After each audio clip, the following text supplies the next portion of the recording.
Welcome back to PCOS Unfiltered, Nourish, Heal, Thrive, the show where we cut through the noise, ditch the shame, and talk about what it really takes to heal from the inside out. I'm your host, Lindsay, nurse, health coach, and a fierce believer that your diagnosis is just one chapter, not the whole story.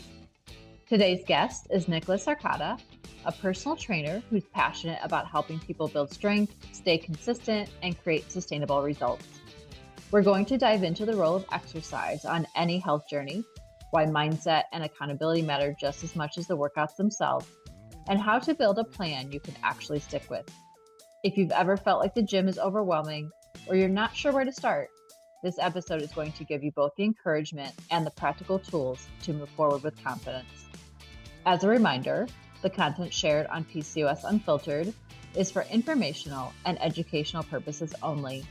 The views and opinions expressed by the host and guests are not intended to serve as medical advice. Always consult with a qualified healthcare professional before making any changes to your diet, exercise, or treatment plan. The information shared is based on personal experience and expert interviews and is not a substitute for professional medical guidance. Now let's dive in.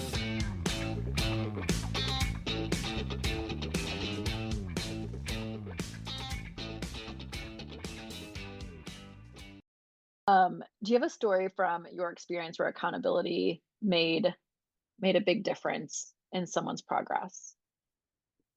Yeah. So, pretty commonly, I think that's the biggest thing with what I do is really the accountability portion of it. Um, Especially in this day and age, this era, you can kind of search any type of workout program. And again, that's part of what I ask people is why haven't you gotten the goal why haven't you achieved this goal yet? Like what stopped you? Maybe you have a plan already, maybe you have these things. And a lot of the time it is that accountability, right? Because Yeah.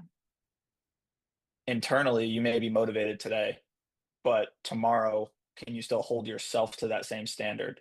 And I know when I am in a setting with friends who are like-minded and who you surround yourself with, and that can be a coach, that can be friends, that can be family, really. um, Once you're doing it outside of yourself, I think you're going to stick to it and be more committed. So that accountability portion coming into play with right now, right? If I have a scheduled call with you once a week and I'm going to ask you, how are you eating? How is your training? How are you feeling, right? Like most importantly, how's Mhm. everything going? That accountability comes into play because my clients have said to me, like, I don't want to let you down. Like we're putting energy and effort into something. And at the end of the day, it's your goal, Right. but it's setting that standard and helping you get there too. So Yeah. accountability for sure. I had one client, um, female, came in, sit down, kind of going over her goals, more aesthetically based stuff, wanted to lose fat, be toned, grow the glutes, all this stuff. And was showing me some pictures of like what she wanted to look like comparing to other girls. And I just always am like, I don't love that. But like compare yourself to who you were yesterday and try to achieve the next things is how I approach it. Yeah. But long story short, even to go back into the same stuff, she continuously showed up. I was giving her advice, telling her, this is what your goals are. So your nutrition needs to be in line with this, right? Because if we're breaking down all the muscle, but you're not getting the proper nutrients, you're doing yourself more harm, right? And you're almost under eating. So your body's more stressed, probably storing more Mhm. fat and just all negative things. So accountability in that regard, where continuously I'm giving the information, I'm relaying it. Eventually she's applying it and then the results start to be seen, right? And it's always funny when you start to see a little bit of results because clients are like, wait, this actually works. I'm like, listen, I can give you the information, but it's on you to make the decision to use it, right? I'm not, Yeah. so but she ended up starting to see results. And it's funny because like all of a sudden it's like, yeah, did you know that if like you eat more protein, like I can still build muscle and lose? I'm like, I've been saying this. So Yeah, it's yeah, true. but Yeah, I mean, I feel like especially because, I've heard people going on like Chat GPT and they're like, build me yeah. a workout program or whatever. Like that's great. And there's gyms on every corner now. Mm, But I do think people are missing the human connection. Mm, Um, I think COVID probably even really like woke some of us up to that, to realizing that. But that's, yeah. yeah, definitely where the accountability piece comes in. Cause yeah, you can find workouts all over the place. You can go on YouTube and do a workout of any kind, really.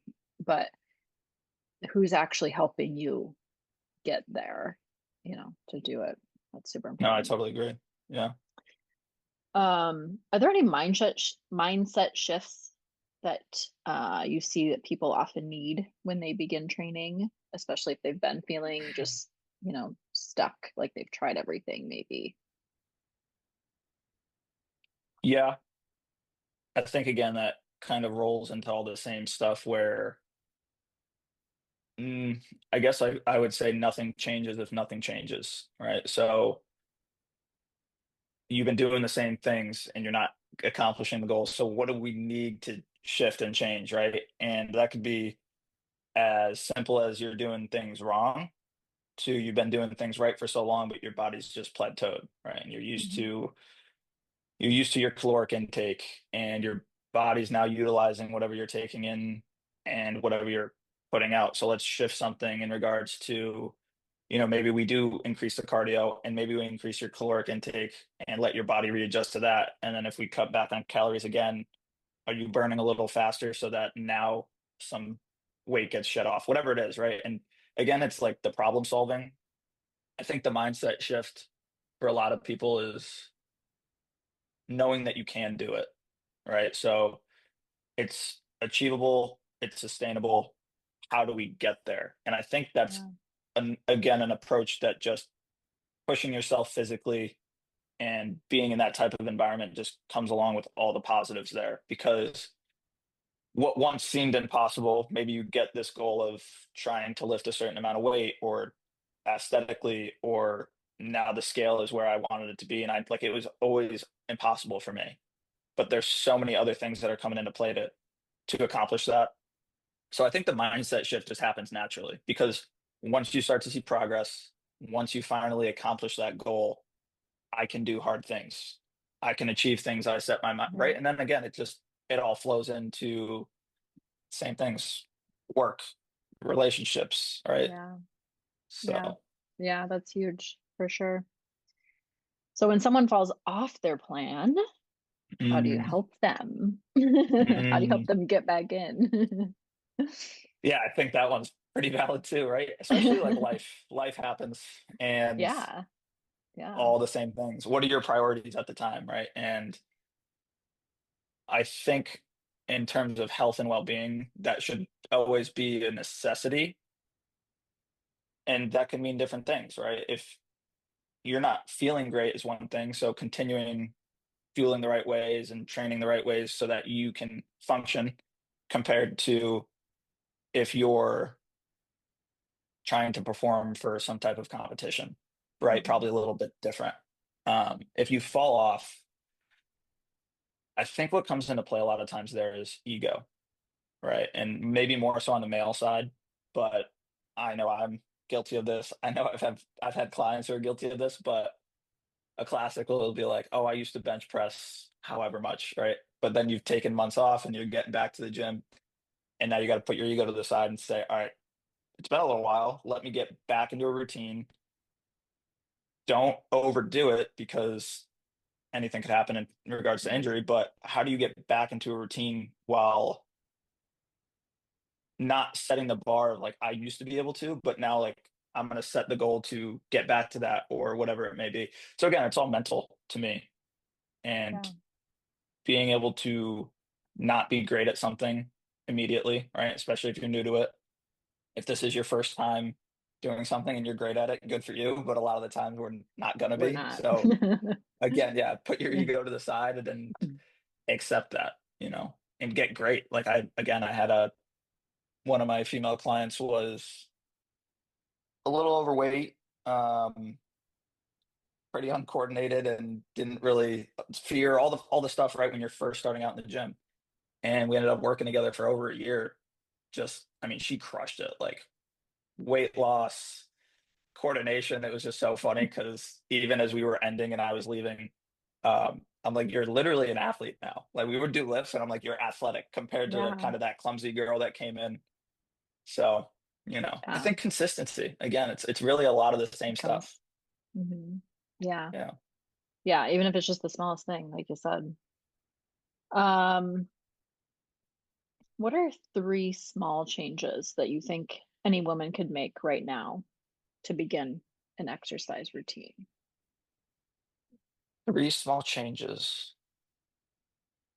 especially starting off, I would say almost that less can be more, right? So again, kind of similar to what we were saying. Hmm. I mean, really, I think just start is probably one.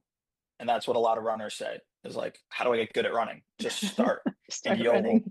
yeah, we're pretty interesting creatures. Like we'll figure something out. That feels not great. That feels good. Let me lean toward that. I would say just start in regards to one, just start. Two, less can be more.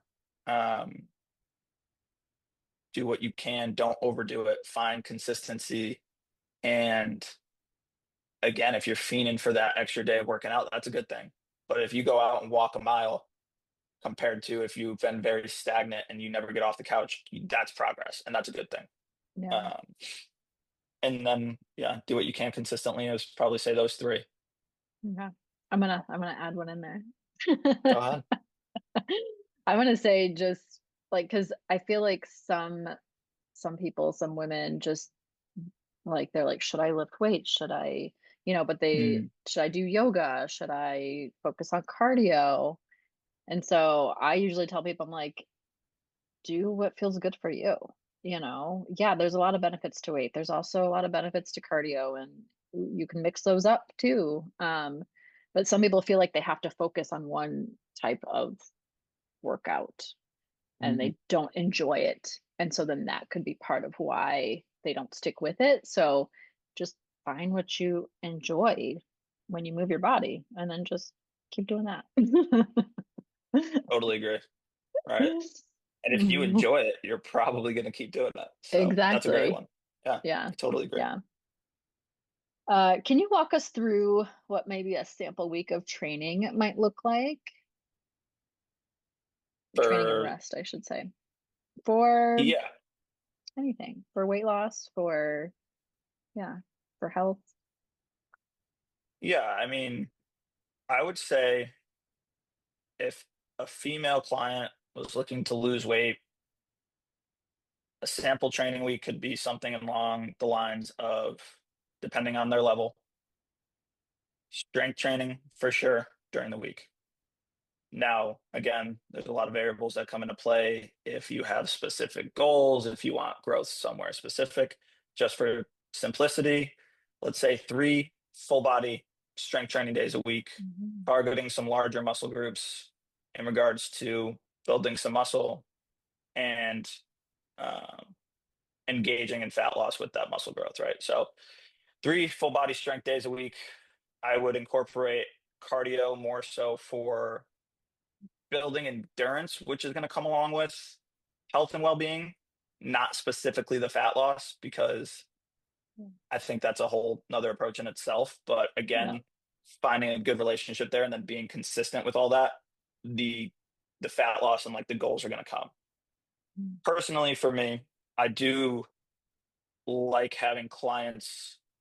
I won't say specifically track their macros because it really depends. Again, right? If I ask you on a scale of 1 to 10, how important are your goals?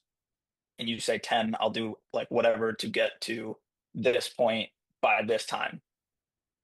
I think tracking can be very beneficial, especially for people who have never done it, because you may not have an understanding of how many calories you're eating a day. Right. So it Yeah. almost becomes a necessity. Um, so, like at this point, what I sell on that regard is let's track for a couple of weeks. Let's adjust what we're eating to more whole foods, depending on your weight, your goal weight, how many grams of protein you're going to be eating, carbs and fats, and then your total calories, how many calories do we burn, all that stuff. So I'm looking at all that when I'm working with people coaching wise. But I would have them track for a couple of weeks, for both benefit, right? Oh, I didn't realize I was eating this much, or I didn't realize there was that many Exactly. calories in that, right? And so many people Yeah. don't know that. Yeah. Um, Actually, that same girl I was talking about earlier in one of the stories, she was a drinker, right? And she would have, she was telling me she would drink like a bottle of wine a night. And Oh my gosh. I was like, you're eating, and she was like, I'm not really eating, like I'm in a deficit, I know that. And then she was like, I was like, are you drinking? She was like, yeah, I drink.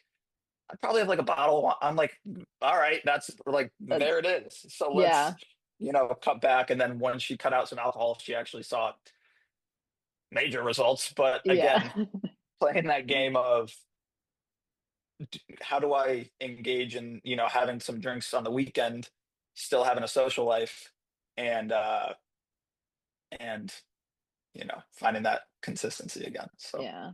That but that would balance. probably be like a week is strength training, um, cardio, and again, depending on their skill level, maybe it's a walk, maybe it's a jog, maybe it's a stationary bike, Mhm. and preference, right? Whatever people like, it's great. Let's do what you like, do exercise you like, and tracking nutrition just for a little bit. Yeah. Do you give them anything to do, like some active recovery on their rest days? I will. Um, Or does that kind of ag- depend on goals or, it depends on goals because, again, I think it comes into play with, for example, if a client was training for a race and you're training really hard on the days you are, then I would almost want you to do nothing. But like sometimes the best thing we can do is nothing. Let your body Mhm. just recover, recoup, get good sleep, eat, Yeah. you know? Um, so that's dependent for Yeah. sure. Yeah. I want to get your opinion on this because I have my own kind of theory. So Oh, do I'm you excited. do the scale? How often do you have your clients like either like weigh themselves, get progress pictures, do measurements, any of that stuff? How do you incorporate that in there? Again, uh, it's dependent. So if we have a specific goal where it is like one of my clients now, male, he wants to get down to a certain body weight, right? Which is always another interesting topic because in regards to what we're going to be doing with strength training and building muscle while losing fat and it's body recomposition, right? So if we're recomping, the scale isn't going to be your best friend because if you put on 3 pounds of muscle in a couple months and you lose fat, you're visually going to look different, but the scale hasn't moved. And that's a common one, again, with that same girl I was talking about earlier, early on, right? She's stepping on the scale every day. And we have an in-body machine. So that was something that was nice about being in the actual gym environment is we're going to get the measurements of your body fat, your skeletal muscle mass, and we're going to break down the weight the scale gives you. Mhm. I think using it as a tool is a good way to look at it, right? Where are we? Where do we want to be? I think every day can be that same thing, right? If you're looking at your watch every day and it's giving you is it stressing you out? Like have a good relationship with it. Yeah.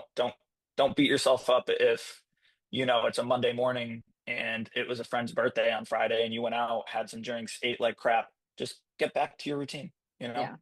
Yeah. It's not a good one is I don't think that your fitness journey is going to be linear, right? There's going to Oh, be for times when sure. you're right. And like there's times when I'm locked in and I'm feeling great and clients are the same way and life is going well, but that's life. Like life's not linear. Like there's times you're going to get kicked in the face and there's times where you're killing it and what can you do to get back on track? Yeah. Yeah. Do you have them So, do pictures or measurements or anything too? y- yeah, now with the online stuff, I recommend the smart scales. Okay. I Yeah. I like them having the watches and they'll do progress photos, right? So Mhm. again, I think that can all go into the accountability side of things, but also if you have a laid out plan to get from A to B and all you have to do is follow these steps and you'll get there. I think it's more challenging to not see progress than it is in regards to I'm trying to get to your house. I could just get in the car and start driving, and maybe eventually I'll get there. But if I have a map that's going to say take a left here, go right, I'm going to get there a lot faster. Yeah. I'm probably, hopefully, definitely going to get there. So yeah, I do the progress photos, and really for the accountability side of it is the scales are what they are in regards to I get asked, oh, how accurate is this? The accuracy is one thing, but we're using it as a tool because if we like what you said earlier, we're getting all these numbers, and then if there's an Mhm. outlier, it's like, all right, well, what did we do different this month that caused Yeah. weight gain or Yeah. whatever it was, you know? Yeah. Yeah. Yeah. And understandably, my clients are probably a little, different mindset than yours. And so I actually Yeah, like I tell them to put the freaking scale away yeah, because it goes into that like all or nothing mentality too, because they yeah, think I'm doing all of these things. Why is the scale not moving? But they're not realizing that they have more energy and their clothes are fitting better and they just, they're sleeping better. They feel overall better, but they're focused on that freaking number on the scale. And then as I tell them too, that can actually stress you out, raise your cortisol levels, and then prevent you from losing more weight. So yeah. yep, And then they kind of go into that, well, if it's not working, I'm just gonna give up and not do anything at all. So yeah. No, yeah. Mm. I totally agree, and it's like prioritizing what matters, right? So I feel great. My energy's up. My mindset's better, but the scale hasn't moved. It's like, so Mhm. what does the scale matter when all these things are going right? Yeah. You know? Yeah. Um, yeah, I used to see that so much in the gym because I would have women that couldn't do like a burpee, for example. I mean, that's a pretty complex movement, yeah, especially if they're older, overweight, and they'd be so excited when they could like finally do whatever it was, a burpee, for example. I remember one woman and she was so happy about it, but literally her next comment to me was, "But the scale isn't moving." And I was like, throw the scale away. yeah, yeah. Especially, and I think that is another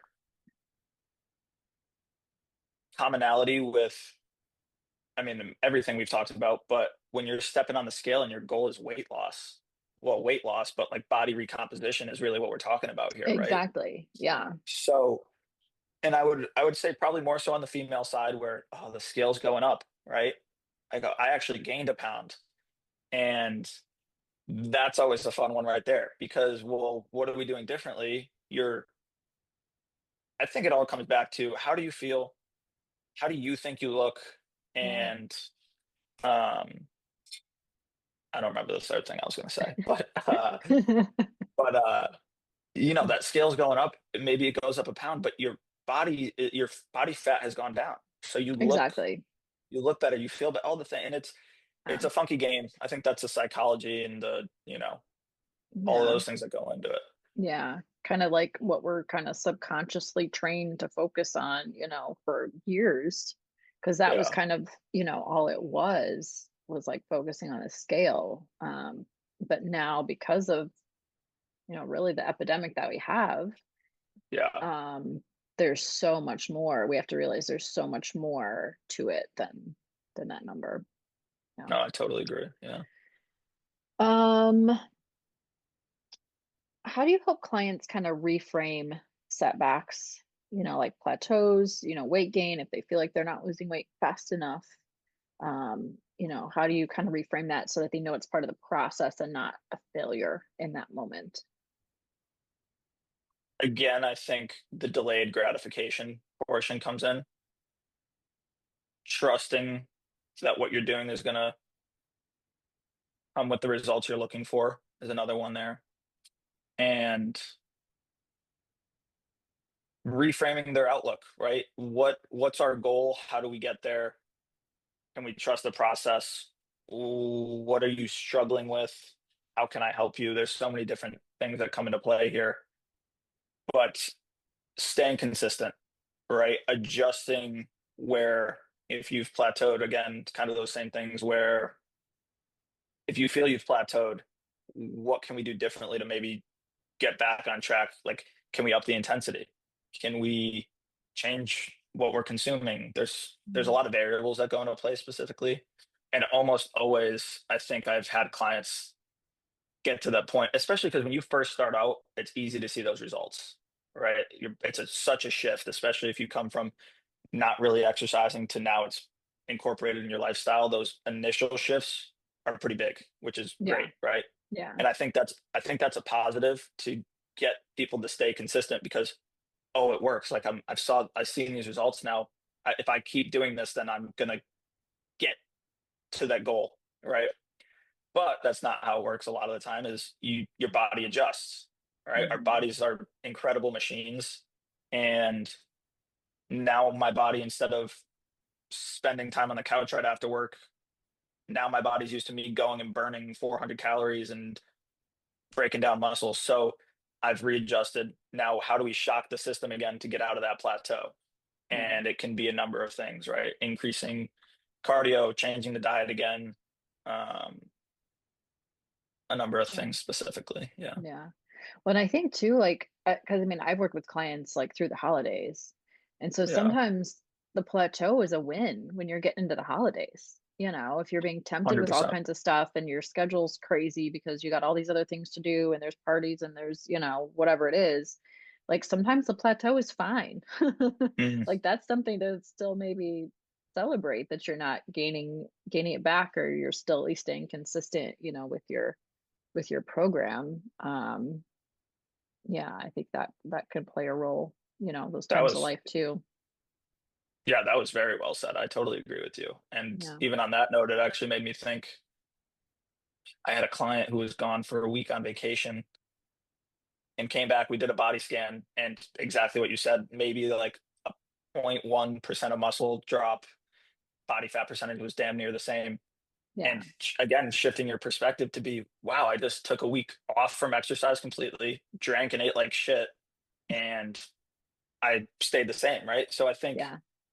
that's all the same stuff of why are you doing it in the first place, right? It's like, Mhm. so if you find that consistency and then you go and have a week off of vacation, family time, whatever it is, you can do those things and then get back to your routine and know, all right, I put so much energy and effort in that it's not going to break me just because I took, Yeah. you know, and enjoy yourself.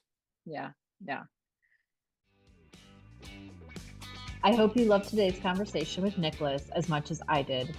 Remember, exercise isn't about punishing your body, it's about supporting it, honoring it, and building resilience from the inside out. Whether you're managing PCOS, looking for more energy, or simply wanting to feel stronger, the right plan, combined with the right mindset and accountability, can truly change everything. If you want to connect with Nicholas and learn more about his training, I'll drop all the ways to connect with him in the show notes. And if you're ready to take the next step in your own healing journey, be sure to check out my other resources linked there as well. As always, thank you for being here with me on PCOS Unfiltered. Until next time, nourish, heal, and thrive.